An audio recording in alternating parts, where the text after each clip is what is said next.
everybody, this is me, Mammoth201. Today we're reviewing Generations Arcee. Now this is probably the thrilling 30 line. You got all of her accessories here. Her two swords. You can plug them in on the side of her arm or hold them in her hand. Next we got the pistol. One of her, not pistol, I guess this is more like a rifle or a short rifle? I don't know. It's bigger than the pistol. But like, yeah. And then her pistol, which is very reminiscent of the one that was in Transformers the movie. Just granted with a lot more detail. And then we got Arcee herself. In vehicle mode comparison, here's Legends Blur. They look nice together. That's a little size scale comparison. If you want something else, here is Henkei Red Alert.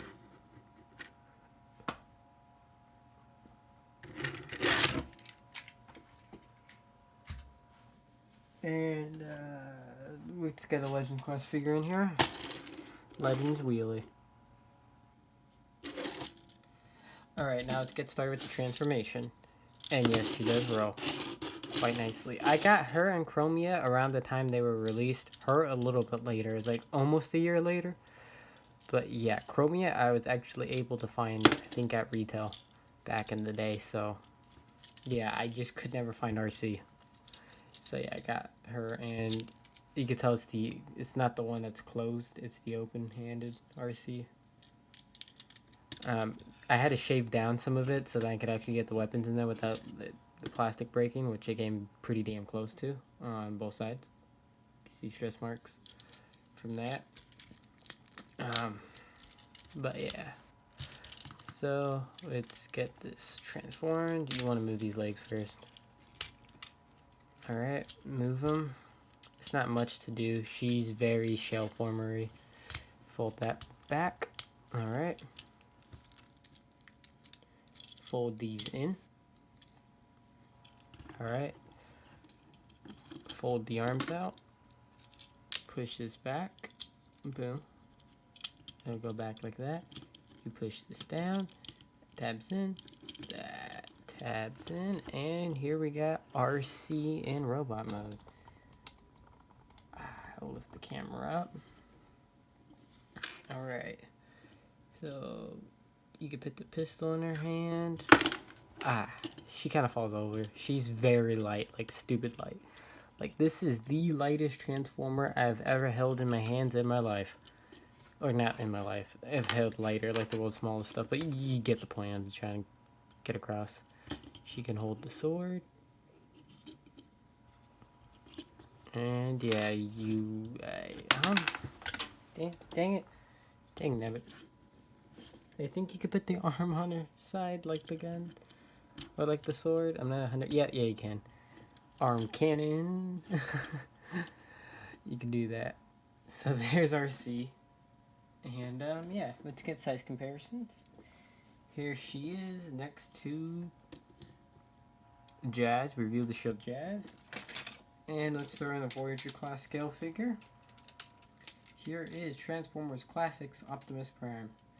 I would say he was the definitive Prime, but now we get Siege Prime, which is a much better figure in my opinion.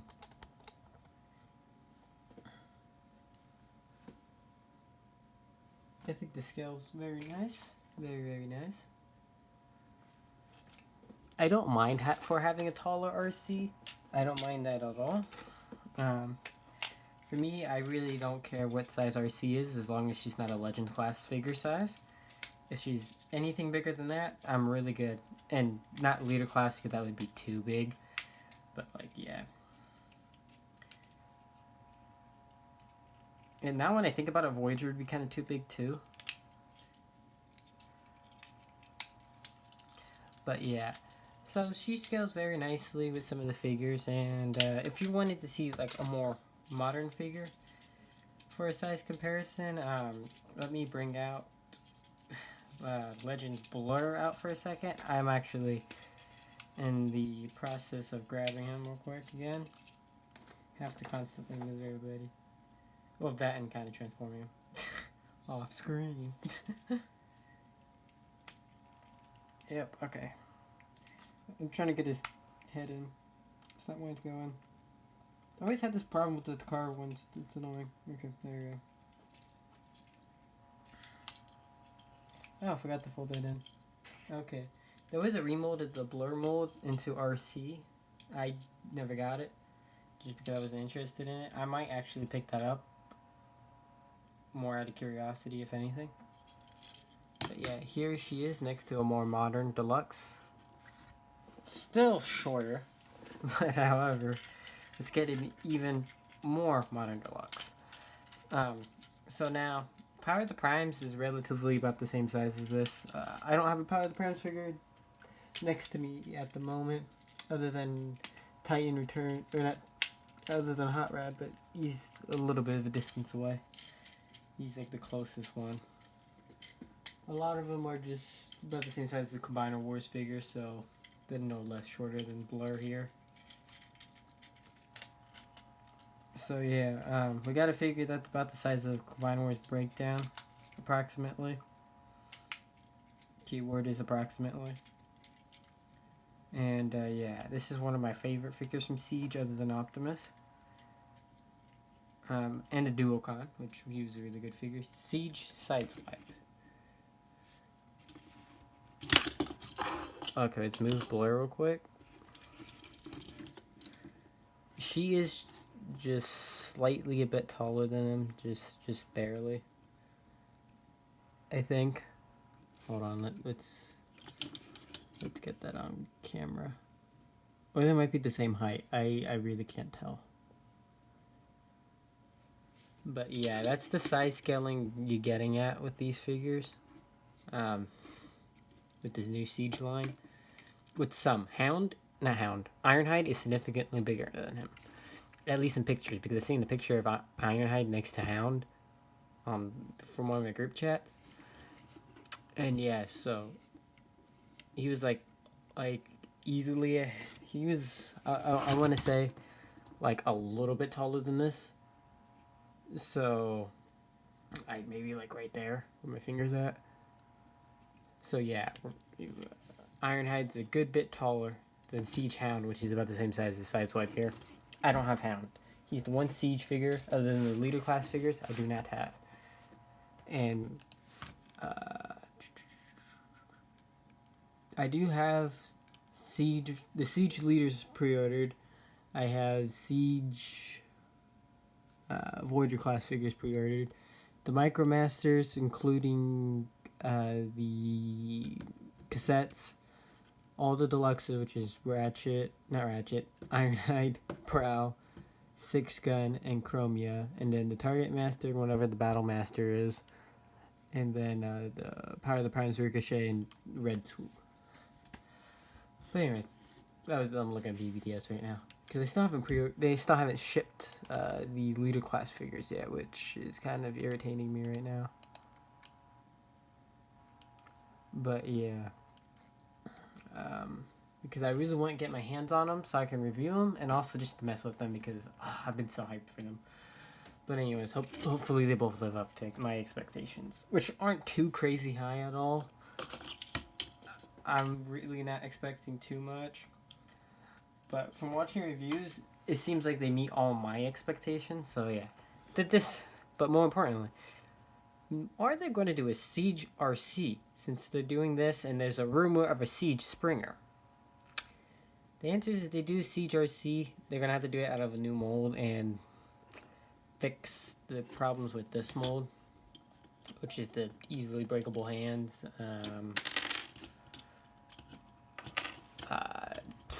the kibble, figure out how to streamline this a lot better, and not to make her as light as this figure is. This figure feels so light. Like, Chromia feels heavier than her.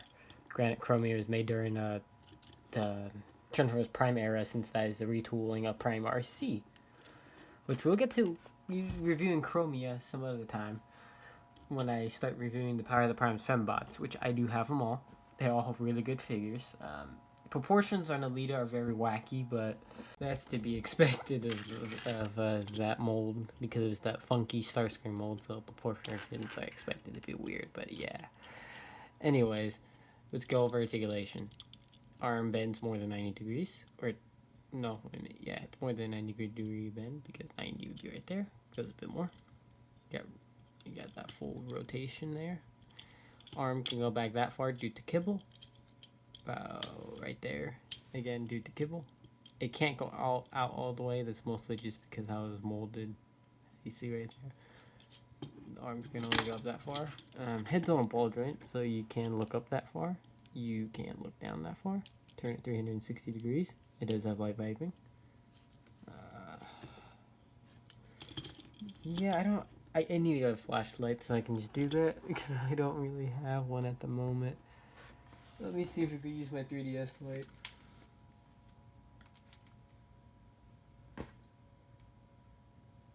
And I mean the light coming off the system.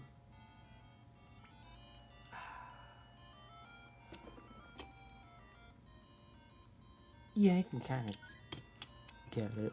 Hold on, let me lower the head. There we go. Boom, perfect.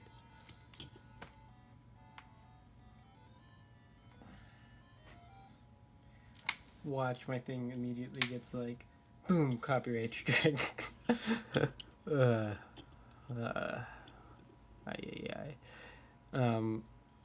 Rotation there at the knee.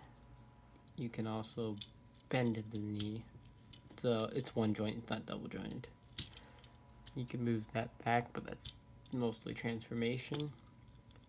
The leg can go out about, like, you can do that. That looks really weird, but that's a joint, so yeah. But the legs can't even do a full Van Dam. There's no waist articulation due to transformation. And yeah, this mold is very limited in its articulation. And it's kind of a shame. Mostly,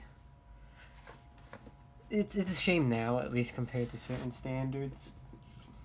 Especially compared to some other figures that came out around later. Of the movie figures. Or 86 cast figures. But, I mean, she does do some things better than some of those more recent incarnations, like of Cup, Scepter. Well, not Cup, because Cup kind of blows them all out of the water in articulation. But she definitely does beat, like, Blur, for example, in the elbows, because I think Blur's elbows only go to 90. And I don't think he can even do... Okay, no, he can do the splits. But he just has more articulation, but I think that's due to his transformation and just how that works. It's not like her transformation.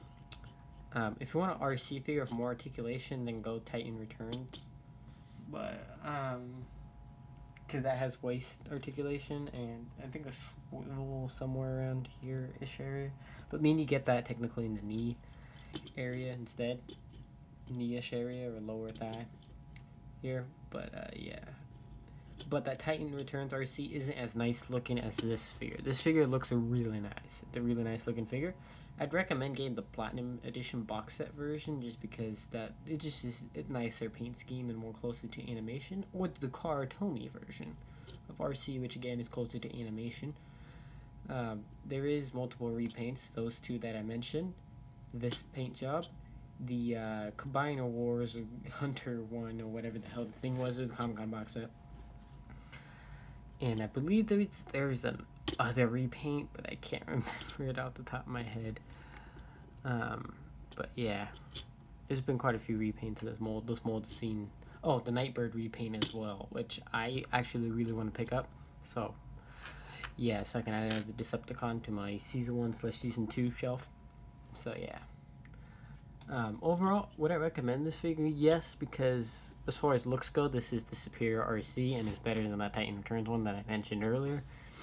And for me, I just need a figure that's pretty good, pretty decent, and yeah. And at the time when I got this, there was no Titan Returns yet, so we were still in the Combiner Wars era. So yeah, that wasn't a thing. But yeah, this was really good when it came out. I was really excited about it, and it impressed me. And yeah, it's a figure I think with this new Generations line, the Siege, we can get the best incarnation possible if they do a Siege one. But I am highly doubting it just because we're still getting the Season 1 Fembots. Or not Season 1, Season 2 Fembots, my bad.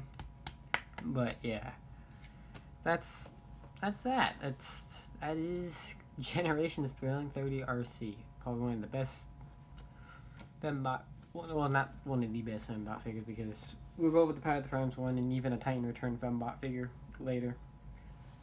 That and even another Thrilling 30 counterpart that I think was a much better Fembot figure overall. Now, note, I don't have the Thrilling 30 Windblade because I actually kind of hate that mold. As Windblade anyways.